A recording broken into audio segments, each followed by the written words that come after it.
Bonjour les amateurs de voitures. Aujourd'hui, Ross m'apporte l'Acura Integra A-Spec avec la transmission manuelle. C'est une 2023, quand même très hot mon Ross. Je suis sûr que certains d'entre vous attendiez un peu d'avoir la bonne opinion de cette voiture-là. Alors, on va vous la présenter, mais d'abord, un survol. L'Acura Integra 2023 est un nouveau modèle. Une GT de luxe compacte avec transmission manuelle. Le moteur utilise du carburant premium, bien qu'il puisse prendre du régulier. Les specs indiquent 200 chevaux et 192 livres de coupe. Nous avons la boîte manuelle 6 vitesses avec rev matching. Une CVT est disponible. L'économie de carburant est 8 en ville, 6,5 sur l'autoroute avec la CVT, 8,9 en ville et 6,5 litres avec la manuelle. Il y a une annulation active du son et un amortissement actif.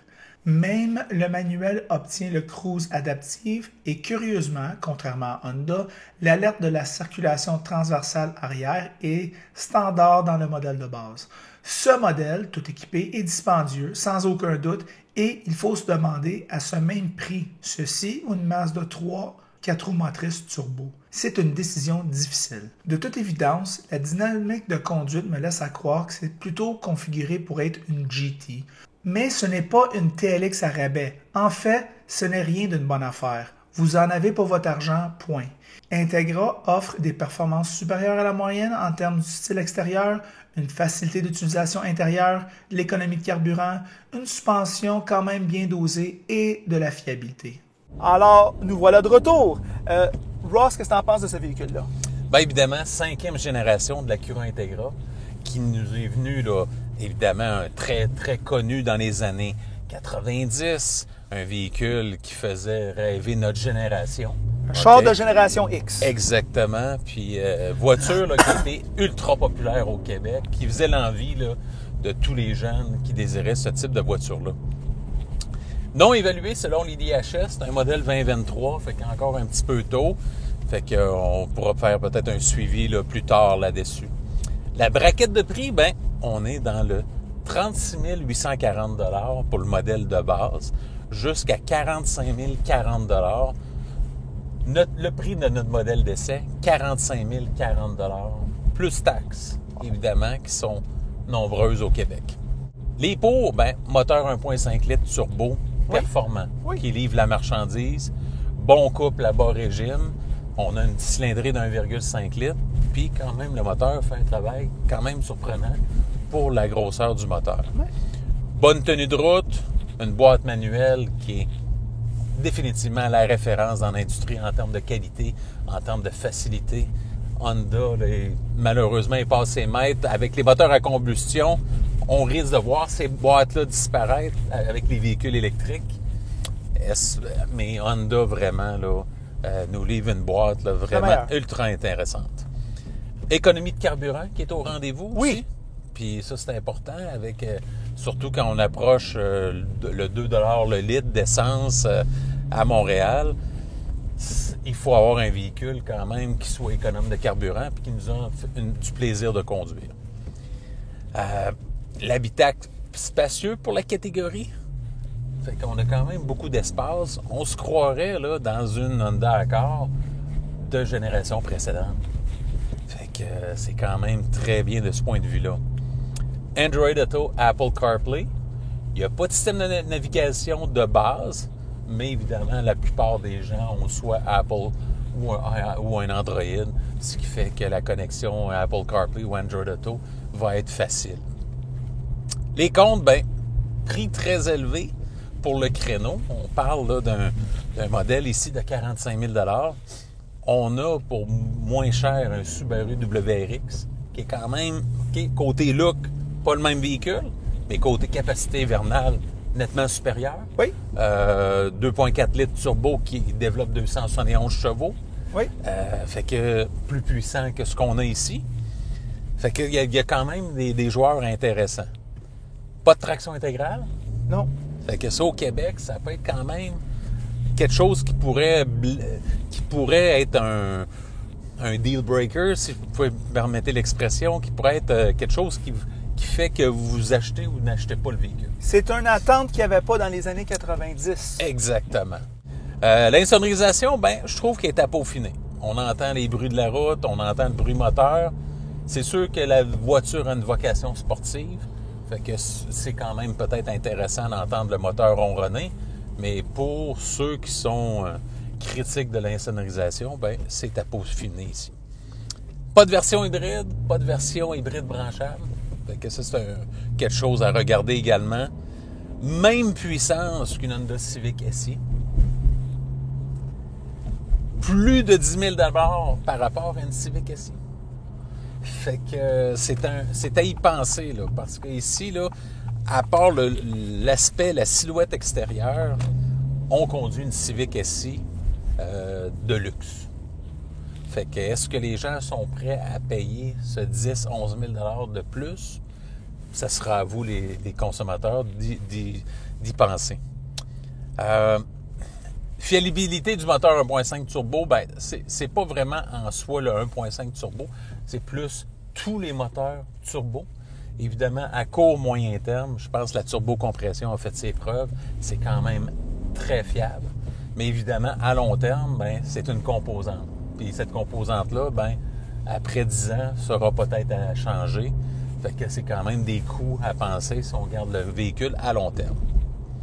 La concurrence, ben on peut penser à une Audi A3. Oui. OK? On peut penser également à une BMW Série 2, Grand Coupé, qui est un véhicule hyper intéressant également. Cadillac CT4. Oui, oui. On pourrait penser au Mercedes CLA. Oui. On pourrait penser au Genesis G70, qui est toute une bagnole, qui est quand même, avec un 2 litres turbo, se compare à ce véhicule-là. Très belle finition en plus. Les Coréens, là, vraiment sur la coche. Infiniti Q50, qui n'est pas une mauvaise voiture également. Puis pour finir, ben, un Lexus IS 300 en version propulsion de base, qui pourrait être quelque chose qu'on pourrait penser à 44 000 $ là, avec un IS de base. On est dans les eaux de cette voiture-là à 45 000, fait que c'est à y penser. Fait que l'Acura Integra est quand même dispendieuse. Pour les nostalgiques, je pense que le nom est là, mais cette voiture-là nous ramène pas à ses origines d'antan, qui était une voiture plus abordable pour la génération X lorsqu'on était à ce moment-là, dans les années 90. Ouais. Fait que, quelles sont tes premières impressions là, sur l'Acura Integra Elite et Spec transmission manuelle 2023?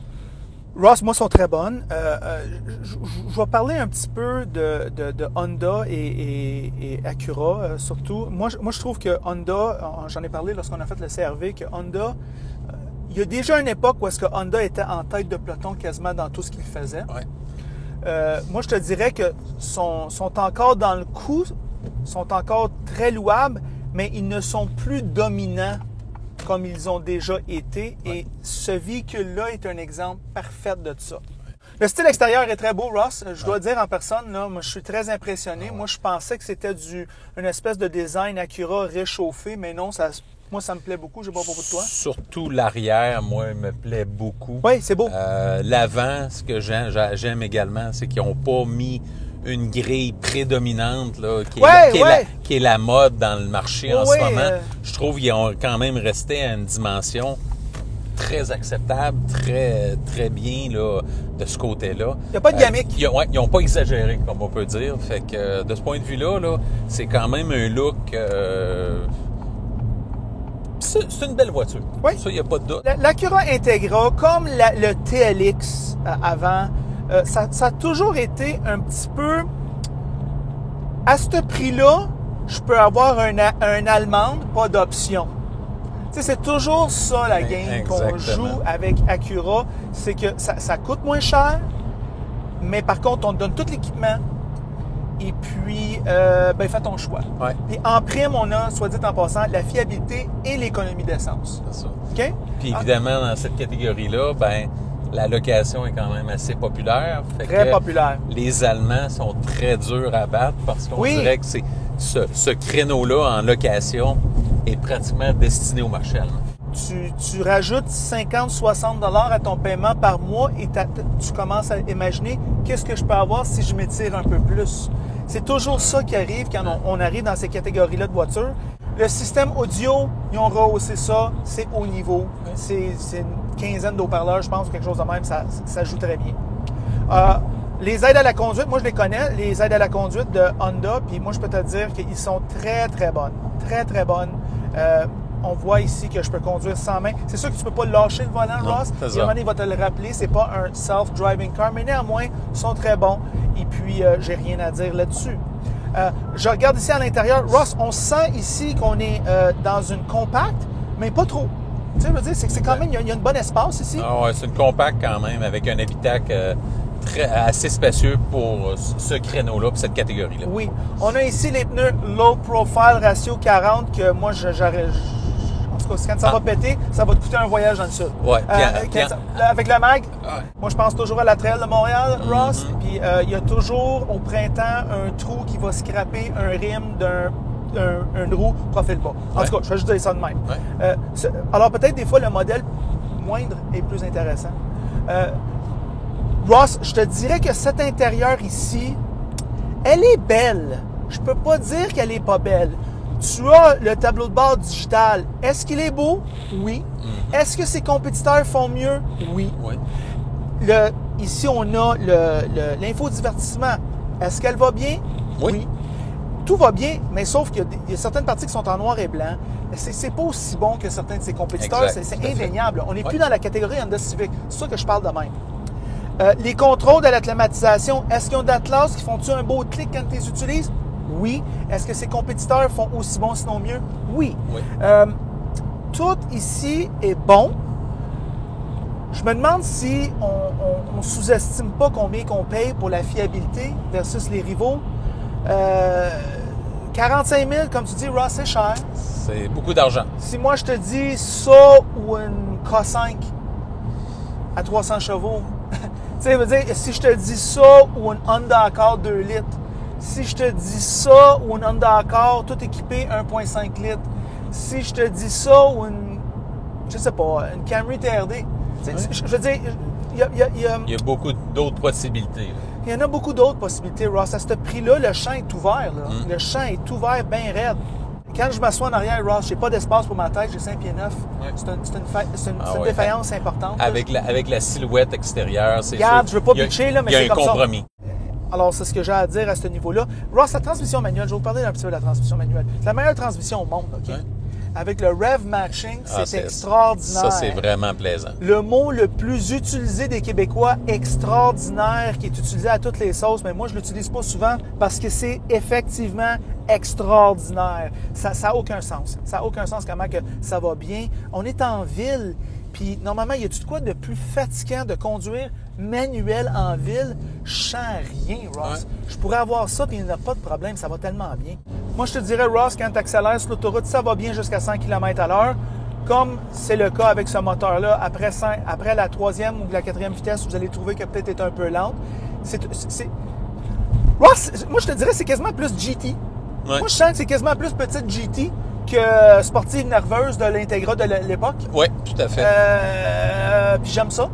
Faudra probablement attendre à la Cura Integra Type S. Ah, peut-être, oui. Qui va justement là, partager les mêmes composantes mécaniques que la Honda Civic Type R. Ce qui fait que là, à 320 chevaux, on sera là, dans une autre ligue, là, mais le prix probablement sera dans les... pas préannoncé jusqu'à maintenant, mais probablement de 60 000 $, là, je ne serais pas surpris.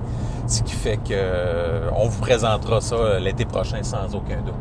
Ross, autre chose qui manque de cette voiture-là, puis je veux pas faire, je dis pas ça, je fais pas le green quand je dis ça, là, mais le moralisateur, mais j'aurais aimé une hybride. Oui. Tout à fait. Avec le prix de l'essence. Oui. C'est juste, c'est le futur, là. Le gaz, il descendra pas $1. Non. C'est fini ce temps-là. On sait où on habite et avec qui on habite. Je veux dire, c'est comme ça. Alors, cette motorisation-là, aussi excellente qu'on peut dire qu'elle est, aussi bonne qu'elle est, moi, je te dis, en ville, tu vas quand même faire du 9-10 litres au 100 km, des fois 11 si tu es dans le trafic, 12, 13, 14 si tu es dans le trafic. C'est le fun d'avoir un hybride pour ces moments-là. Exactement. Et puis, c'est ça mes pensées random sur l'Acura Integra. Ross, tes pensées finales? Bien évidemment, un véhicule, si vous optez pour la location, évidemment, je pense qu'il y a beaucoup de joueurs intéressants surtout du côté allemand. Par contre, si vous décidez de l'acheter, ben, je pense que c'est là que l'Acura Integra, par rapport à certaines rivales, se distingue par une approche avec une fiabilité au-dessus de la moyenne, ce qui fait qu'à l'achat, ben, elle est fortement recommandée. À la location, bien évidemment, je vous inviterais peut-être à voir la concurrence également, parce qu'il y a plus de joueurs. Je vais juste faire une note finale, Ross. Moi, je suis un propriétaire d'Acura. Ça fait bien au-delà de 5 ans que je l'ai, puis elle a au-dessus de 100 000 km. Oui. Elle va encore très, très bien, comme le jour 1. Pas de rattle, pas rien. Alors, ça en dit long au niveau de... Ça amplifie ton point du long terme de l'achat. Ouais. C'est sûr que quand tu loues, mais c'est combien par mois, puis qu'est-ce qu'il m'offre? Exact. C'est tout ce qu'on regarde, right? Puis aussi, ben certaines personnes aiment l'image de marque d'un véhicule. Oui, c'est sûr. Que, disons, si en louant un véhicule qui a le logo allemand, ben ça peut être un... Ben, c'est un point. C'est un point quand même assez pertinent. C'est un point, À l'achat, ben, si vous voulez quand même économiser à long terme, ben évidemment, je pense que l'Acura à l'achat à long terme est un choix judicieux. Alors, c'est ça nos pensées sur le très bon Acura Integra 2023. En passant, si vous aimez la vidéo, aimez-le. Si vous ne l'aimez pas, aimez-le pas. Et si vous l'aimez beaucoup, mais franchement, abonnez-vous à la chaîne. Et c'est tout.